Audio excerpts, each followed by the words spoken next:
Boa tarde a todos. Ó, todos os desencarnados responderam, eu ouvi. Agora eu vou falar com os encarnados. Boa tarde a todos. Ah, melhorou. Vocês não tomaram o café do Sinésio, não? O café tá ruim hoje?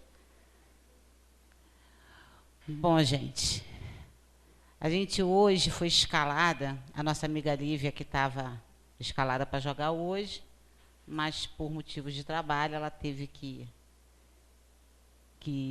viajar, e eu estou aqui então para tentar fazer o trabalho que ela ia fazer. Vocês vão perder em qualidade, né? Mas não vão perder em carinho, tá? Porque a gente sempre estuda com muito carinho. E o assunto que a gente vai falar hoje é um assunto que, por coincidência, a gente esteve aqui falando há um ano atrás. Então, eu espero que eu possa ter trazido para vocês o mesmo conforto que eu recebi preparando esse trabalho, tá? A gente vai estar falando de perda de afetos, né? São os parentes, são os amigos, né? Só que a gente vai estar falando isso, né, de acordo com o que a doutrina traz para a gente, né? Qual é o comportamento espírita, qual deveria, pelo menos, ser o comportamento espírita perante a morte, tá? Então, antes que a gente mude de telinha, eu queria trazer para vocês um texto que eu achei muito interessante, que eu conheço já há bastante tempo, e muitos devem conhecer, mas eu quis trazer para a gente estudar junto, para a gente conhecer junto. Esse texto fala que a vida ela pode ser comparada a uma viagem de trem. Né? É um vídeo muito bonito, se vocês colocarem no YouTube, vocês vão ver. Muito bonito mesmo. Comparado a uma viagem de trem, tá? E diz assim, olha, a vida não passa de uma viagem de trem, cheia de embarques e desembarques, alguns acidentes, agradáveis surpresas em muitos embarques e grandes tristezas em alguns desembarques. Quando nascemos, entramos nesse magnífico trem e nos deparamos com algumas pessoas que julgamos estarão sempre nessa viagem conosco, os nossos pais. Infelizmente, isso não é verdade. Em alguma estação, eles descerão e nos deixarão órfãos do seu carinho, amizade e companhia insubstituível. Isso, porém, não nos impedirá que, durante o percurso, pessoas que se tornarão muito especiais para nós embarquem nessa viagem. Chegam nossos irmãos, amigos, filhos, amores inesquecíveis. Muitas pessoas embarcarão nesse trem apenas a passeio. Outras encontrarão no seu trajeto somente tristezas, e ainda outras circularão por ele, prontos a ajudar quem precise. Sabe o amigo da escola, aquela vizinha que depois de tantos anos se mudou para outro estado, né? Foi nesse vagão que ela entrou e ela saiu logo. Vários dos viajantes, quando desembarcam, deixam saudades eternas. Outros tantos, quando desocupam seu assento, ninguém nem sequer percebe. Curioso é constatar que alguns passageiros que se tornam tão caros para nós acomodam-se em vagões diferentes dos nossos. Portanto, somos obrigados a fazer esse trajeto separados deles, o que não nos impede, é claro, que possamos ir ao seu encontro. No entanto, infelizmente, jamais poderemos sentar ao seu lado, pois já haverá alguém ocupando aquele assento.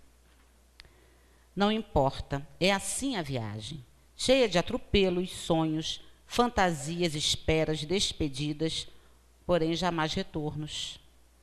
Façamos essa viagem, então, da melhor maneira possível, tentando nos relacionar bem com os outros passageiros, procurando em cada um deles o que tiverem de melhor, lembrando sempre que, em algum momento, eles poderão fraquejar e precisaremos entender, porque provavelmente também fraquejaremos, e com certeza haverá alguém que nos acudirá com seu carinho e sua atenção. O grande mistério, afinal, é que nunca saberemos em qual parada nós desceremos. Muito menos os nossos companheiros de viagem, nem mesmo aquele que está sentado do nosso lado. Eu fico pensando se quando eu descer desse trem sentirei saudades. Acredito que sim. Me separar das muitas amizades que fiz será no mínimo doloroso. Deixar meus filhos continuarem a viagem sozinho será muito triste, com certeza. Mas me agarro na esperança que em algum momento estarei na estação principal e com grande emoção os verei chegar. Estarão provavelmente com uma bagagem que não possuíam quando embarcaram, e o que me deixará mais feliz será ter a certeza que, de alguma forma, eu fui uma grande colaboradora para que ela tenha crescido e se tornado valiosa. Amigos, façamos com que a nossa estada nesse trem seja tranquila, que tenha valido a pena e que, quando chegar a hora de desembarcarmos, o nosso lugar vazio traga saudades e boas recordações para aqueles que prosseguirem a viagem. Não é lindo, gente? E não é assim mesmo que acontece? Né? Ao longo da vida, né, a gente vai vendo as pessoas embarcarem, chegarem na nossa vida, desembarcarem. E o desembarque nem sempre é a morte. Às vezes, eles desembarcam porque vão morar em outro lugar. Quando um filho casa, ele muda de vagão. Não dá para a gente pensar assim? Ele continua na viagem da nossa vida, só que ele está num outro vagão. Né? Quando eles resolvem morar longe, eu tenho uma filha que mora longe, não dá para pegar o ônibus e ir ali, dar um beijinho nela quando eu estou com saudade. Ela está num vagão, assim, bem lá na frente.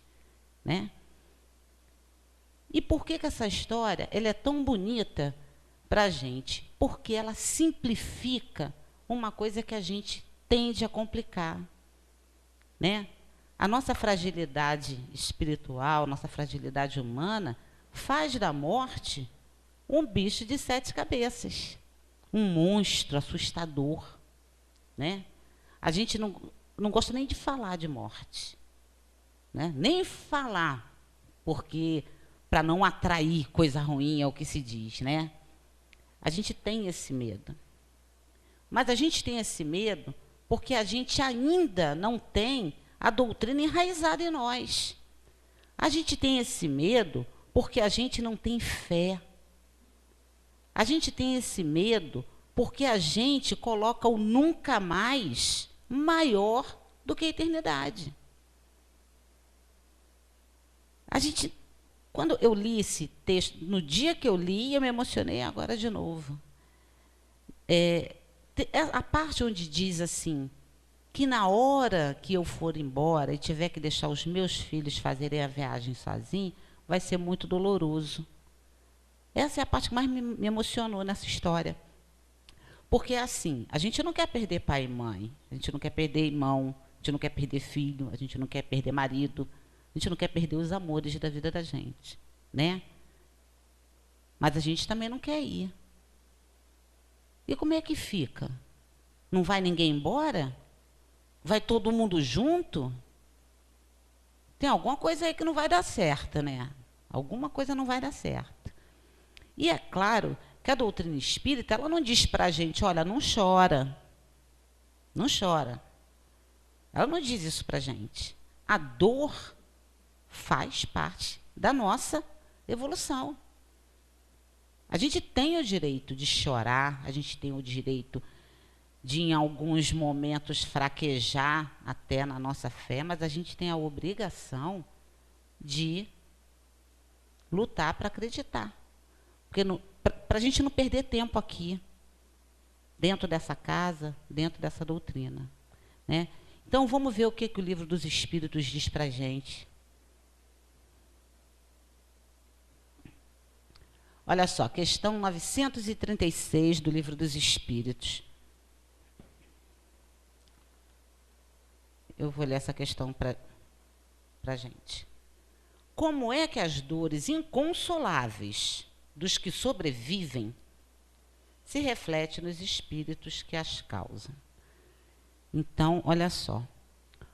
Quando a gente está inconsolável, quando a gente não aceita, quando a gente se revolta, o que a gente está fazendo com aquele que foi embora?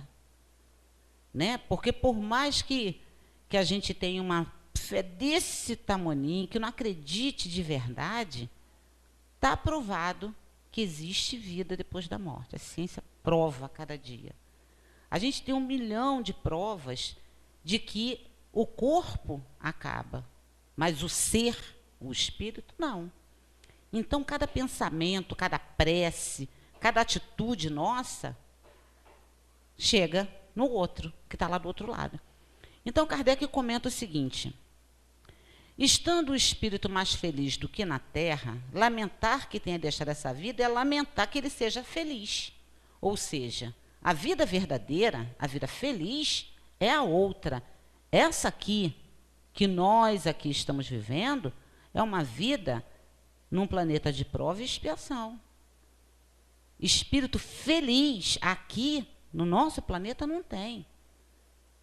Então, se o outro parte para o plano espiritual, ele está tendo a porta aberta para uma vida mais feliz. Olha que exemplo genial que ele dá. 2 amigos estão presos na mesma cadeia. Ambos devem ter um dia liberdade, mas um deles obtém primeiro. Seria caridoso que aquele que continua preso se entristecesse por ter o seu amigo se libertando antes? Então, olha só, que genial. Olha o exemplo que ele dá. Essa nossa vida aqui é uma cadeia, a gente está preso a essa matéria, tá? Preso a esse corpo. Né? Esse corpo que adoece, esse corpo que causa sofrimento, esse corpo que apodrece. A gente está preso dentro dessa gaiola. Né? Eu estou, você está, todos nós estamos. Então, se eu digo que te amo, que quero o melhor para você, né? Olha o exemplo da cadeia. Se você consegue se libertar dessa jaula antes de mim, é justo que eu queira te prender aqui? Se eu te amo, eu não quero o melhor para você? Quantos de nós já viveu a experiência de ter alguém, um parente, uma pessoa muito querida, doente, né? Definhando a cada dia, sofrendo com tratamentos de saúde, uma série de outras coisas, e a gente ficou ali rezando: ai, Deus, não deixa ele morrer, não. Ai, Deus, não leva ele, não. Ah, Deus, só mais um pouquinho. Quantas vezes a gente já fez isso? E será que é justo com o outro? Será que é justo que a gente, para satisfazer a nós, a gente peça que o outro fique, mesmo quando ele está sofrendo?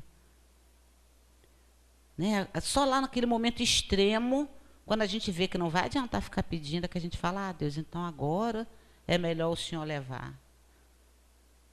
É egoísmo demais da gente.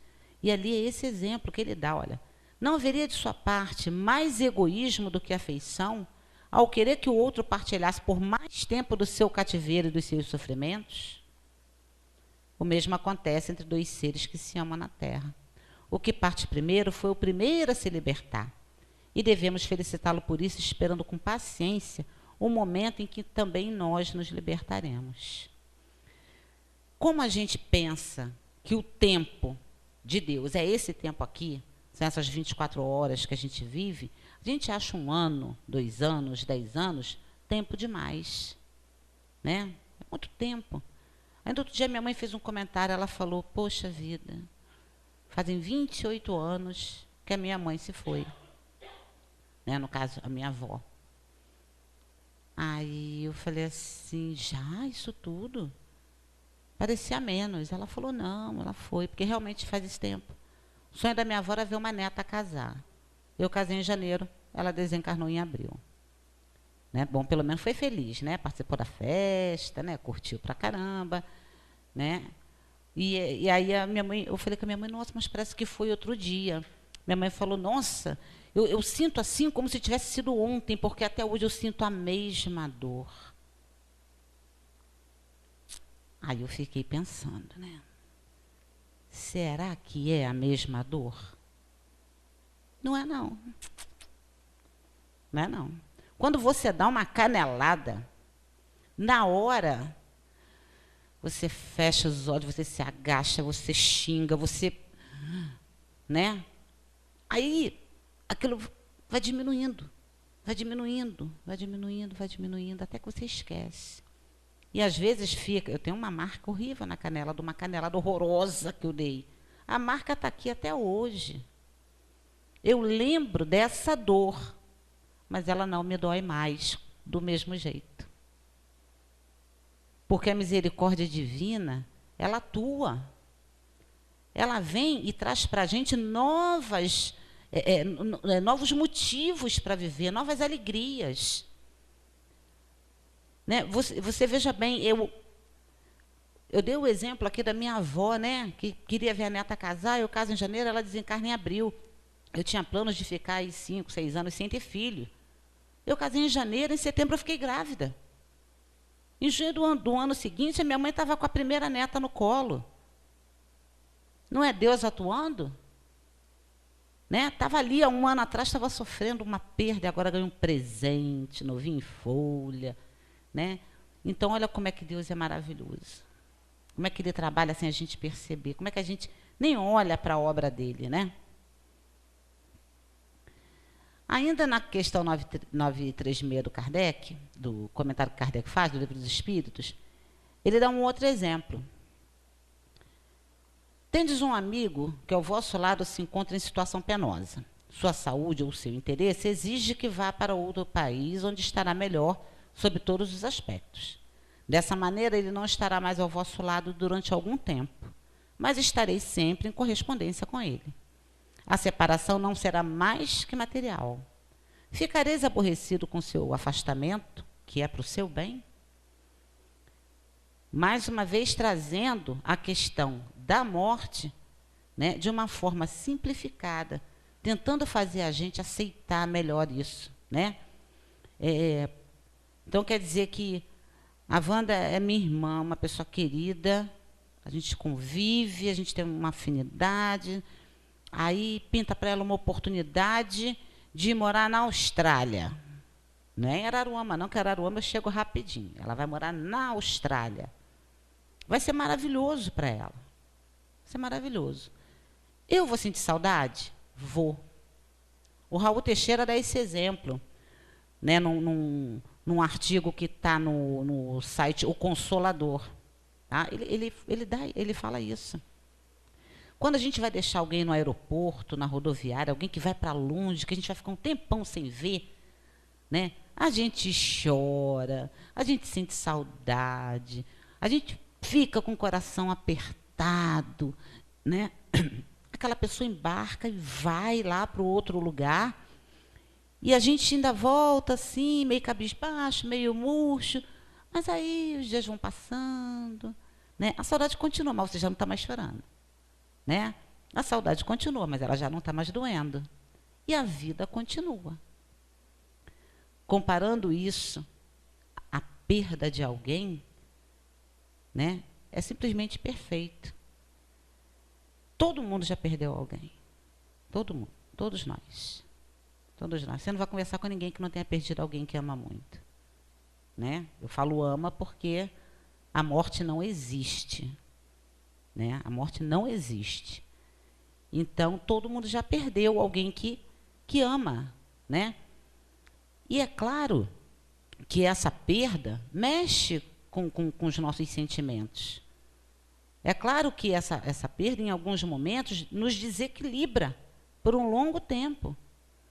Mas ela é uma viagem, sim, para o plano espiritual. Né? Outro exemplo que o Raul Teixeira dá, que eu gosto muito, é quando ele compara o nosso corpo a uma roupa. Ele fala, é de tecido. Nós somos espíritos, nós somos cobertos por um tecido. E o que acontece com o tecido com o tempo? Você lava, passa, bota para secar no sol, lava, passa, o que vai acontecendo? Ele vai enfraquecendo, vai ruindo, né? Vai ficando fraquinho, vai rasgando, até que ele não tem mais condição de você usar. Por mais que a gente pegue a blusinha velha e coloque para dormir, adoro aquela blusinha furadinha para dormir, né? Todo mundo tem uma blusinha furadinha que gosta para dormir, né? A gente vai guardando, joga até coisa mais nova fora, mas aquela ali é de estimação. Então, por mais que a gente guarde, vai chegar um dia que nem para pano de chão vai servir. Né? Vai acabar. Comparando o nosso corpo a essa roupinha de pano, não é a mesma coisa? A gente nasce robusto, forte, a gente cresce mais forte ainda. Quando a gente chega na idade madura, começa a desbotar, a coisa começa a ficar diferente, né? Como aquela blusa vermelha, linda, lá do começo da história, né? Ela já começa a ficar aquele desbotado, a gente vai perdendo o brilho. Nosso corpo vai acontecendo isso. A gente vai perdendo o brilho, a gente vai perdendo a força. Naturalmente, isso vai acontecer com o nosso corpo. É natural isso, né? E aí, vai ficando acabadinho, vai ficando roto, vai ficando fraquinho, igualzinho aquela blusa que a gente guardava para dormir. E vai chegar um dia que esse corpo aqui, ele não vai mais ter condição de me carregar. Eu, Ana, espírito. E aí eu vou ter que trocar de roupa, gente. E aí eu vou ter que deixar esse corpo rasgadinho, roto, eu vou ter que deixar ele. Eu vou ter que morrer. Né? Para quê? Para que eu possa pegar uma nova blusa, uma nova roupa e recomeçar. Né? Então, olha só, como a gente não se aprofunda, sabe? Como a gente não pensa no todo, né? Nós, seres humanos, nós temos uma tendência muito grande a nos colocar como vítima da lei, o coitadinho de Deus, né? Aquele que só perdeu, que só sofreu, que está ali, né? Quando, na realidade, não é nada disso. A gente não é coitadinho, não. A gente é privilegiado.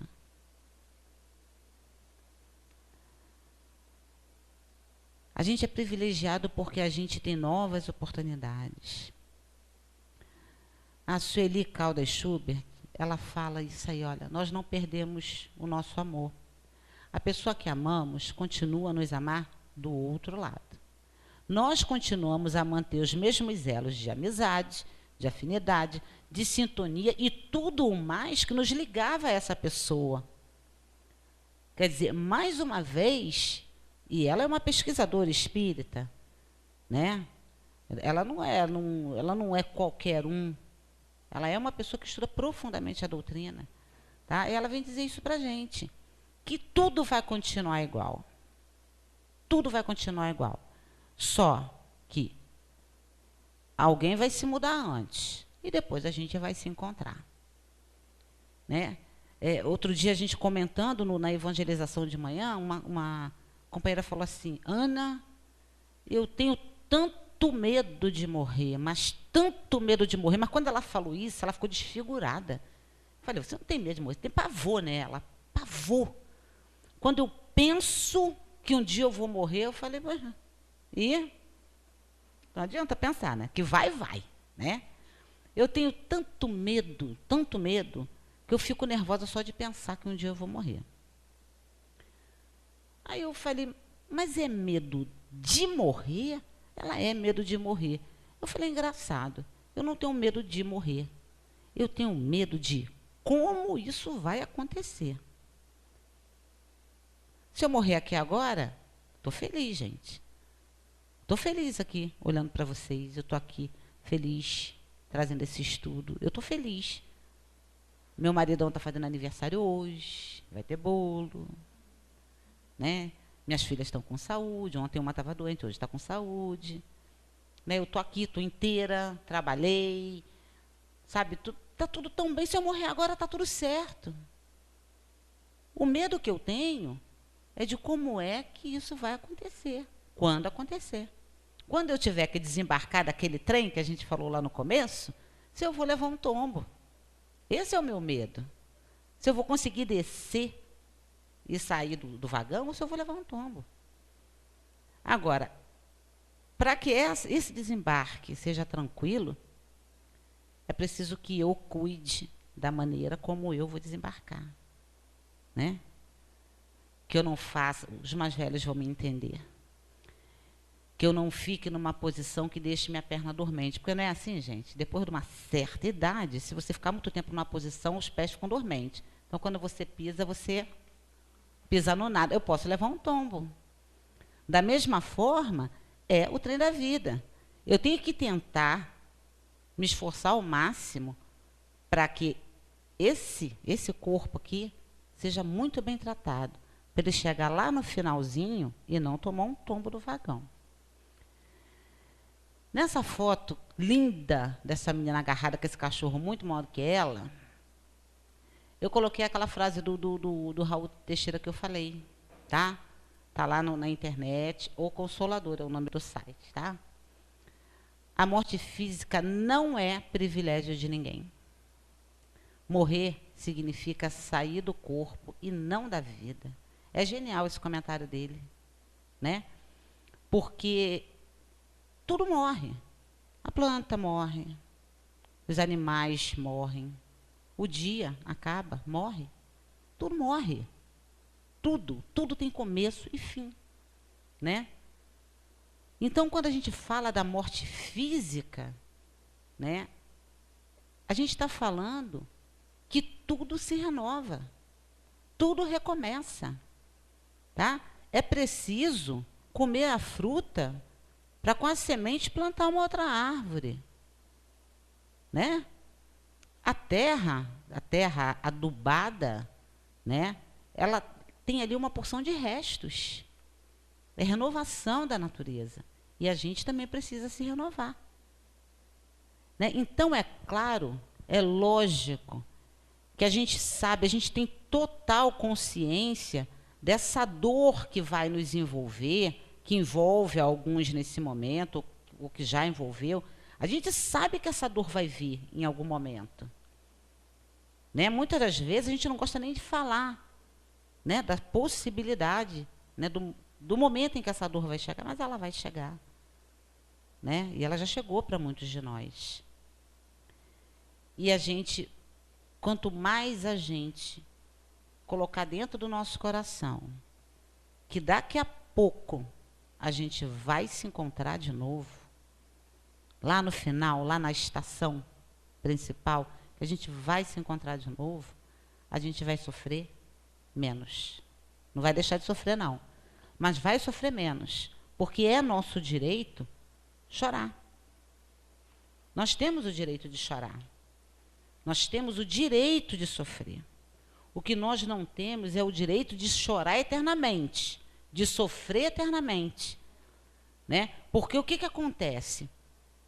Quando a gente desequilibra, quando a gente chora demais, quando a gente não consegue controlar esse sofrimento, a gente acaba causando sofrimento para as pessoas que estão à nossa volta, né? Porque você está ali naquele descontrole, naquele desequilíbrio, e aí os teus companheiros começam a sofrer. Está sofrendo duas vezes, está sofrendo porque perdeu o mesmo que você, e sofrendo por ver o seu sofrimento, né? Então, manter o equilíbrio é fundamental para quê? Para que o ambiente do seu lar, do seu trabalho, seja o melhor ambiente possível. Isso a gente está falando do plano material. A gente está esquecendo que, do mesmo jeito que a gente está sentindo saudade de quem foi está sentindo saudade da gente. Quantos desencarnam revoltados, porque não querem ir, não querem deixar nada aqui, né? Quantos desencarnam em sofrimento? Como a gente leu no texto lá inicial, qual é o pai, qual é a mãe que desencarna deixando um filho aqui, principalmente criança ainda, e parte em paz? Não tem como. Não tem coração, né? Então vai levar essa dor, vai levar esse sofrimento. E além de estar sofrendo por tudo isso, ainda está sofrendo porque olha para a gente está lá, se acabando, descontrolado, né?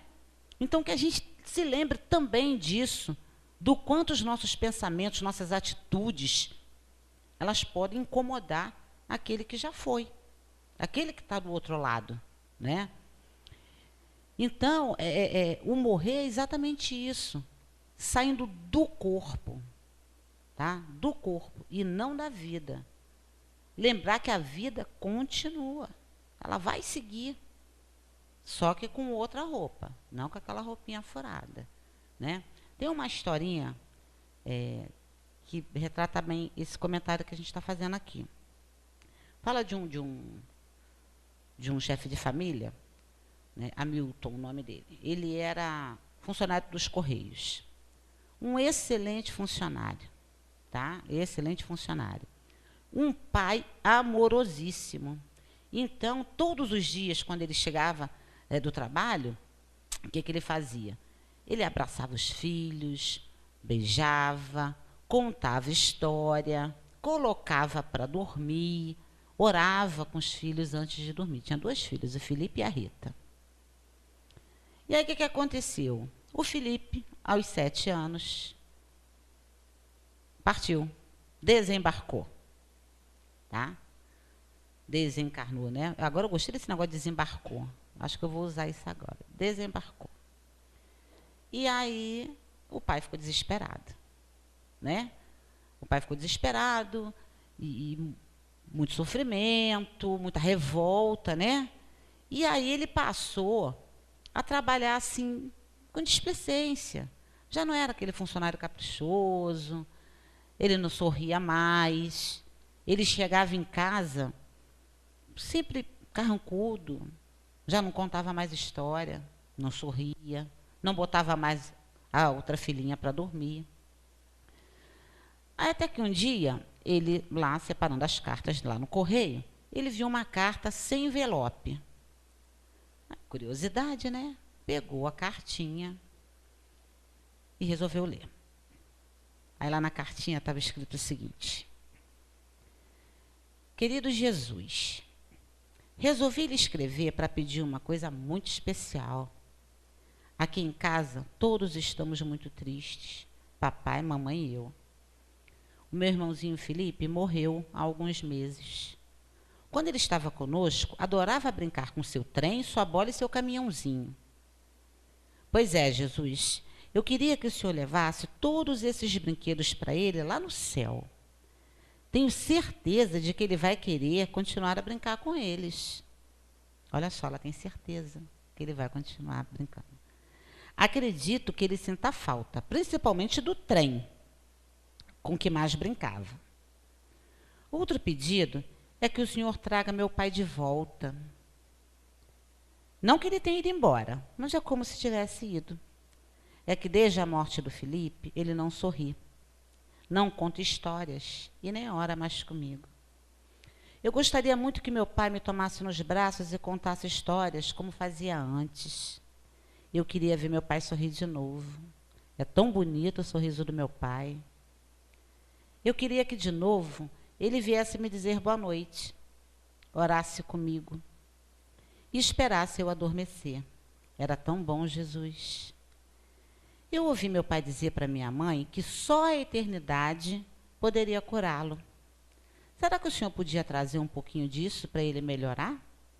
Se for possível, ficarei muito feliz. Assinado Rita. Então a filha dele, no momento de fé, escreve essa cartinha para Jesus e ele, com a ajuda da espiritualidade amiga, encontra essa cartinha, né?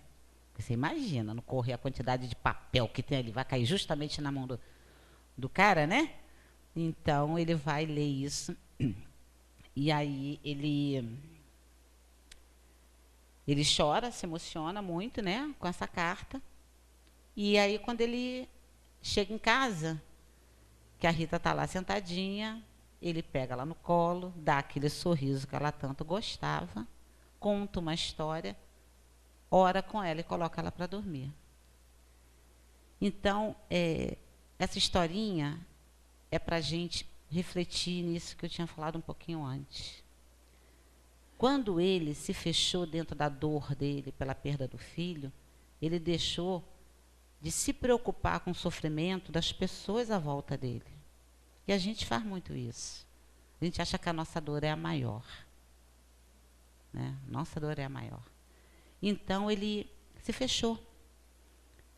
E ele esqueceu, sabe, que a outra menina, além de sentir falta do irmão, né, ela perdeu o irmão e perdeu o pai, né, perdeu o carinho, quer dizer, aquele momento que ela mais precisaria dele.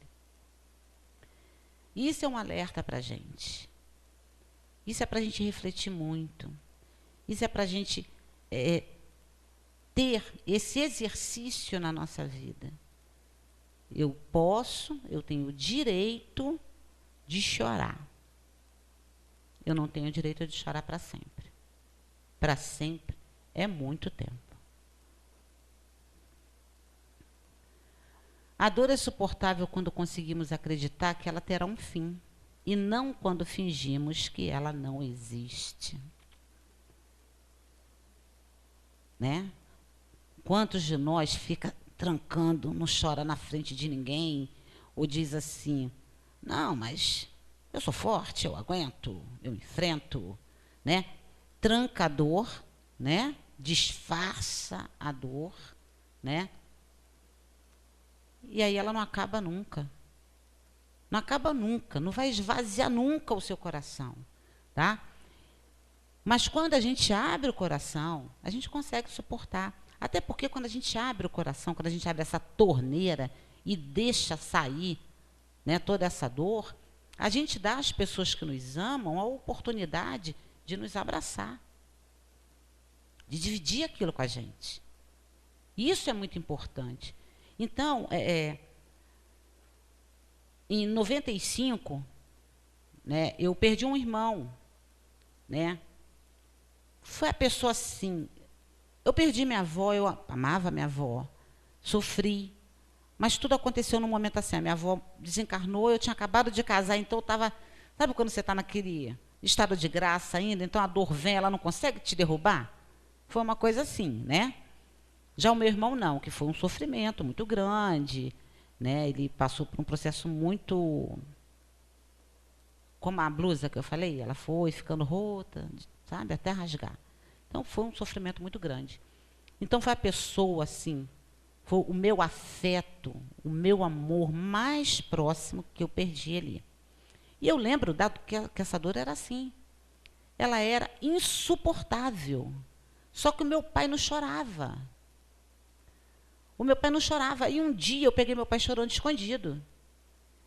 Eu falei, pai, por que o senhor está chorando escondido? Ele falou, psh, não deixa a sua mãe ver, não deixa a sua mãe ouvir. Porque toda vez que eu vou começar a chorar, sua mãe começa a chorar e eu fico quieto.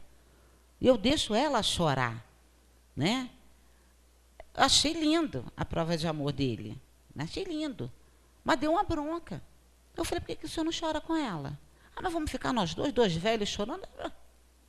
Fazer o quê, né? Por que o senhor não chora com ela? E aí um dia...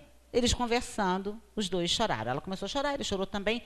E aí ela falou, ah, meu filho, olha, eu sofri muito com a morte do Paulo, mas eu estava sofrendo demais de preocupação com você, porque eu nunca te vi chorar. Olha que coisa louca. Sabe, então que a gente não se tranque dentro de nós, que a gente não se faça de forte, tá? Que a gente não se permita ficar invisível diante das situações. Nós temos esse direito. O que nós temos que ter é a plena consciência de que é só uma mudança e é temporária. A gente vai se esbarrar de novo. A gente vai se encontrar de novo. Lá na estação final, vai estar todo mundo lá, uns esperando os outros. Então, essa aqui é uma oração. Eu queria que vocês levassem, você distribui para ele. Queria que vocês levassem para casa, né, esse texto que é lindo, e cada vez que vocês sentirem aquela dor muito sofrida, pega esse texto e leia. Tá? ele diz assim, ó, a morte não é nada. Eu somente passei para o outro lado do caminho. Eu sou eu, vocês são vocês. O que eu era para vocês, continuarei sendo. Me deem um nome que vocês sempre me deram. Falem comigo como vocês sempre fizeram. Vocês continuam vivendo no mundo das criaturas e eu vivendo no mundo do Criador. Não utilize um tom solene ou triste. Continuem a rir. Continuem a rir daquilo que nos fazia rir juntos. Rezem, sorriam, pensem em mim. Rezem por mim. Que meu nome seja pronunciado como sempre foi, sem ênfase de nenhum tipo, sem nenhum traço de sombra ou tristeza. A vida significa tudo o que ela sempre significou. O fio não foi cortado. Por que eu estaria fora de seus pensamentos agora que estou apenas fora da sua vista? E eu não estou longe, apenas estou do outro lado do caminho. Você que aí ficou, siga em frente. A vida continua linda e bela, como sempre foi. Essa mensagem é linda, né? Ela faz a gente pensar assim, eu vou parar de falar assim, porque o finado, meu falecido marido. Como meu falecido marido? O Sérgio. Me chame como você sempre me chamou. Fale de mim como você sempre falou. Eu não fui embora. Você pode até não estar me vendo. Você pode até não estar me vendo, mas eu estou aqui. Né? E é essa certeza de que a gente continua junto, que a gente tem toda uma estrada ainda para percorrer até chegar lá naquele momento em que nós dois estaremos sem a matéria e poderemos nos abraçar e nos encontrar. Essa certeza é que vai fazer a gente caminhar com serenidade, né? Lembrar, as lembranças, gente, são a coisa mais bacana, sabe? A coisa mais gostosa do mundo é você parar para lembrar de alguém que já desembarcou, lembrar com alegria. Todos os nossos sentimentos chegam do outro lado. Todos, todos. Se a gente sofre aqui, causa sofrimento lá. Se a gente lembra aqui com alegria, a gente causa alegria lá. Tá?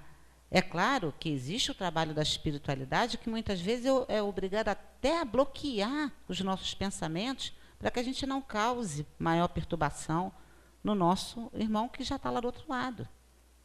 Né? A espiritualidade também não vai pegar todo o lixo mental que a gente espalha e vai jogar lá no nosso irmão que está lá do outro lado. Ele não vai fazer isso para proteger ele. Mas quanto melhor forem os nossos sentimentos, quanto melhor a gente puder lembrar, falar de quem já foi, a gente vai estar ajudando e muito, muito, dando muita esperança para que o outro lado do outro lado espere a gente com alegria. Espere a gente com alegria. E quando acontecer, isso acontece muito, eu estava aqui agora, eu senti uma saudade do... Fala o nome, tá, gente? Não chama mais de falecido, não, tá? Chama mais de falecido, o finado, né? Ainda tem esse, que é pior ainda do que falecido, é finado, né? O finado não sei quem, né? A finada não sei quem, é horrível. Né? Assim, bota a pessoa muito ruim, né? Ruim demais, né? Então, fala o nome, né? Assim como eu falo assim com a minha mãe. Nossa, deu uma saudade do Paulo agora. Paulo era o nome do meu irmão. Deu uma saudade do Paulo agora. Aí ela fala assim, deve estar aqui, ouvindo a conversa, porque adorava escutar a conversa, aí a gente começa a rir. Né? Então, algumas comidas, alguns cheiros, alguns barulhos, algumas brincadeiras, eu falo, tenho certeza que Paulo está aqui, com essa palhaçada. Ainda mais quando junta a família toda, é uma família muito grande, muito barulhenta, né? Aí minha mãe, com certeza o Paulo está aqui, porque era uma das coisas que ele mais gostava, era estar com a gente nesses momentos. Então, logo que ele desencarnou, eu sentia que ele estava sofrendo. Eu sentia, era muito forte o que eu sentia. Eu sentia o sofrimento dele. Ao longo do tempo, as coisas foram melhorando, né? As coisas foram melhorando um pouquinho. E hoje eu já consigo sentir que ele está bem. Hoje eu já consigo sentir a alegria dele, né? Eu sinto. Então, quem foi que mudou? Fui eu. Fui eu. Eu mudei o meu modo de encarar a morte, né? Hoje eu encaro a morte como uma viagem de trem. Exatamente assim. Choro pra caramba quando vou levar no aeroporto, quando vou levar na rodoviária. Choro. Mas volto para casa e sigo a vida. Porque eu sei que a vida vai seguir, né? Então, que a gente tenha essa visão, não espírita, mas essa visão de amor e fé, né? Por todos os ensinamentos que a gente tem recebido, por todas as provas da continuação da vida, né? Que a gente possa ter esse comportamento para fazer bem a nós e aos nossos que já foram, né? É por isso que é muito legal que a gente mude pequenas coisinhas, parar de chamar de falecido, de finado, essas coisas, né? Lembrar da pessoa, fazer o sinal da cruz, né? Tem várias coisas assim, guarda-roupas, sapato. Ah, eu não consigo me desfazer dessa camisa. Era a camisa que ele mais gostava. Ah, tu vai fazer o que com essa camisa aqui? Ele não volta para vestir ela. De repente, a próxima encarnação, ele vem menina. Essa camisa é de menino, né? Então, vamos fazer. Eu tenho certeza que ele vai ficar muito mais feliz se você der essa camisa para agasalhar alguém com frio na rua, do que se deixar ela com cheiro de naftalina dentro do armário, né? Então, vamos. Olha, se a gente se afastou, né, da presença física de alguém que a gente ama e sobreviveu, a gente vai sobreviver se esvaziar o guarda-roupa e as gavetas, não vai? A gente vai, com certeza. Desfaçam-se das lembranças na gaveta, guardem as lembranças do coração e carreguem a certeza de que o nosso tempo e o tempo de Deus são diferentes. Que por mais que a gente ache que daqui a não sei quantos anos vai estar encontrando, para Deus, ó, a contagem é outra. Daqui a pouquinho a gente chega do outro lado e vai descobrir que o tempo passou rápido demais. E que a gente possa chegar da melhor maneira lá. Acabou, né, queridão? Que a gente possa chegar do outro lado da melhor maneira possível, né? Com o melhor sorriso, com a melhor disposição para encontrar os nossos amores de novo. Tá, gente? Uma boa tarde para todo mundo.